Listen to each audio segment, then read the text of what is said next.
ഇന്നത്തെ നമ്മുടെ കഥയുടെ പേരാണ് നക്ഷത്രവിളക്ക്.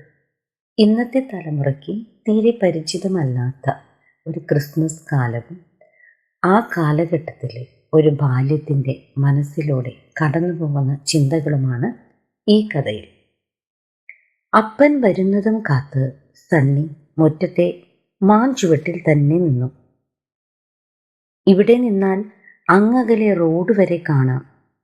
എത്ര നേരമായി ഈ നിൽപ്പ് തുടങ്ങിയിട്ട്? അവൻ്റെ കൊച്ചു മനസ്സ് നിറയെ ആ നക്ഷത്രവിളക്കായിരുന്നു. ബേബിച്ചായൻ്റെ കടയുടെ മുമ്പിൽ വിൽക്കാൻ തൂക്കിയിട്ടിരിക്കുന്ന സ്വർണ്ണ നിറത്തിലുള്ള നക്ഷത്രവിളക്ക്. ഇന്നലെ ജോയിയുടെ കൂടെ പട്ടണത്തിൽ പോയപ്പോൾ എത്ര നേരമാണ് അത് കൊതിയോടെ നോക്കി നിന്നത്. വീട്ടിൽ തിരിച്ചെത്തിയിട്ടും മനസ്സിൽ നിന്ന് ആ നക്ഷത്രം മാഞ്ഞു പോയിരുന്നേയില്ല. മടിച്ചാണെങ്കിലും ഒരുപാട് ശകാരം കിട്ടി. എടാ, ആഹാരം കഴിക്കേണ്ട വക തന്നെ എത്ര പാടുപെട്ടാണ് ഉണ്ടാക്കുന്നതെന്ന് നിനക്കറിയുമോ?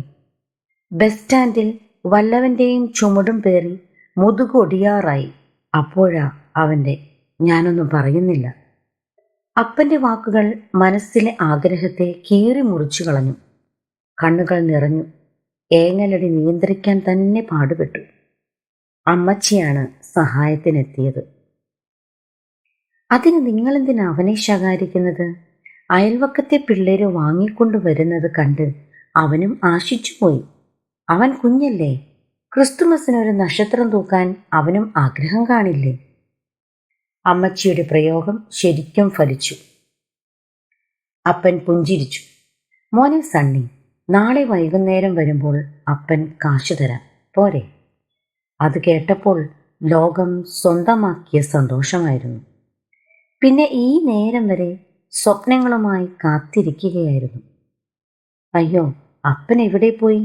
ഇനിയും കാണുന്നില്ലല്ലോ. അവൻ റോഡിലേക്ക് കണ്ണു നട്ട് കാത്തിരുന്നു. അപ്പൻ തിരിച്ചു വന്നപ്പോൾ നേരം ഇരുട്ടിയിരുന്നു. പാതി മയക്കത്തിൽ നിന്ന് ചാടി എഴുന്നേറ്റ് അമ്മച്ചി വിളിച്ചുണർത്തിയിട്ടായിരുന്നു. 5 രൂപ കയ്യിൽ കിട്ടിയപ്പോൾ എന്തു സന്തോഷമായെന്നു. എത്ര നല്ല അപ്പൻ. പിന്നെ നേരം വെളുക്കാൻ കാത്തു കിടക്കുകയായിരുന്നു. ഇന്ന് ക്രിസ്തുമസ് ആണ്.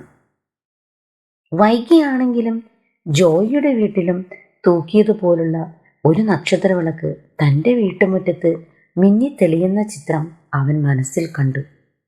നേരെ പട്ടണത്തിലേക്ക് നടന്നു. സ്വർണ്ണ നിറത്തിലുള്ള ആ നക്ഷത്രം അവിടെ തന്നെ ഉണ്ടാവുകയില്ലേ? അതിന് 5 രൂപ വിലയുണ്ടെന്നാണ് അന്ന് പറഞ്ഞിരുന്നത്. അവൻ നടത്തത്തിന് വേഗത കൂട്ടി.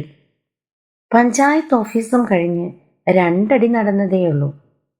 മോനെ, ആരോ വിളിക്കുന്നു. അവൻ തിരിഞ്ഞു നോക്കി. ഒരു വൃദ്ധൻ, മെലിഞ്ഞ് എല്ലുന്തിക്കിടക്കുന്ന ഒരു വൃദ്ധൻ, കുഴിഞ്ഞ കണ്ണുകൾ. 2 ദിവസമായി മോനെ എന്തെങ്കിലും കഴിച്ചിട്ട്. വിശന്നിട്ട് തീരെ വയ്യ. എന്തെങ്കിലും തരൂ മോനെ. സണ്ണി ആ വൃദ്ധനെ ഒരു നിമിഷം നോക്കി നിന്നു. കഷ്ടം, പട്ടിണി മൂലം നരകിക്കുന്ന ഒരു പാവം. ആ രൂപം അവനെ വല്ലാതെ വേദനിപ്പിച്ചു. വിശന്നു കരയുന്ന ആ മനുഷ്യനെ സഹായിക്കാതെ നക്ഷത്രവിളക്ക് വാങ്ങാൻ പോകുന്നത് ശരിയാണോ? ആ കൊച്ചു ഹൃദയം തുടിച്ചു. ഇല്ല, നക്ഷത്രവിളക്ക് തൂക്കിയിടുന്നത് ഒരു തരത്തിൽ ആർഭാടമല്ലേ? സണ്ണി കീശയിൽ നിന്നും ആ രൂപയെടുത്ത് വൃദ്ധന് കൊടുത്തു. ഇതെടുത്തുകൊള്ളൂ, നന്നായി ആഹാരം കഴിക്കൂ. വൃദ്ധന്റെ കണ്ണുകൾ നിറഞ്ഞൊഴുകി. മോനെ, നിന്നെ ദൈവം അനുഗ്രഹിക്കും. സണ്ണിയുടെ മനസ്സിൽ എന്തെന്നില്ലാത്ത ആഹ്ലാദം അലയടിച്ചു. ഒരു അഗതിയെ സഹായിക്കാൻ കഴിഞ്ഞതിലുള്ള ആഹ്ലാദം. അവൻ വീട്ടിലേക്ക് തിരിച്ചു നടന്നു.